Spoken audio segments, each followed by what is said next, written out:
Hindi ko lubos maisip na ganito ang kahahantungan ko.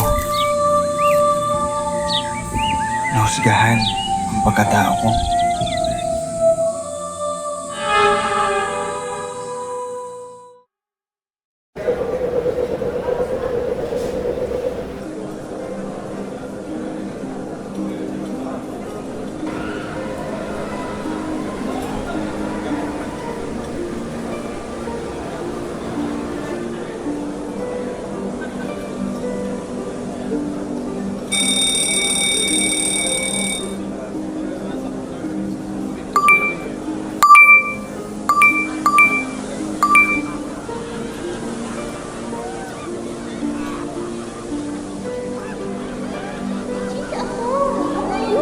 Tignan niyo sa mga devices niyo. Bilis na.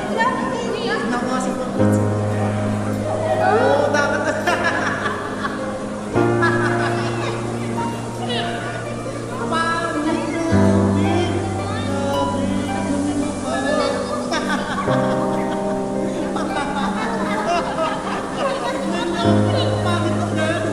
Uy, guys.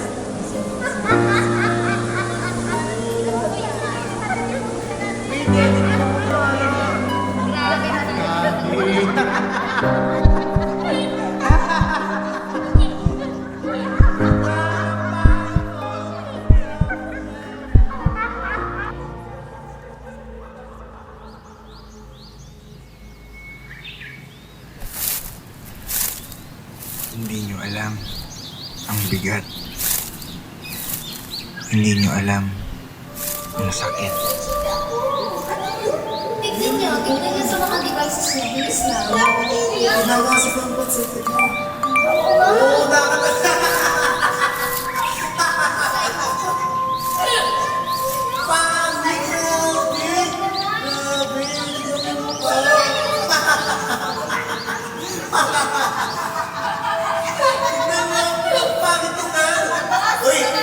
Guys, listen dito sa GC. Ang katahimikan ng biktima ay hindi senyales ng pagsuko, kundi labis na paghihirap. Ang bawat post o comment ay nagiiwan ng bakas sa puso ng taong sinisira mo. Ayon sa datos ng Program for International Student Assessment, isa sa bawat 3 estudyanteng Pilipino ang nakararanas ng pambubuli sa paaralan. Kabilang narito ang cyberbullying, na kung saan halos kalahati ng mga batang edad 13 hanggang 17 ang apektado nito. Ang cyberbullying ay hindi biro. Ito ay isang krimen laban sa karapatan ng bawat taong mabuhay ng may dignidad at kapayapaan.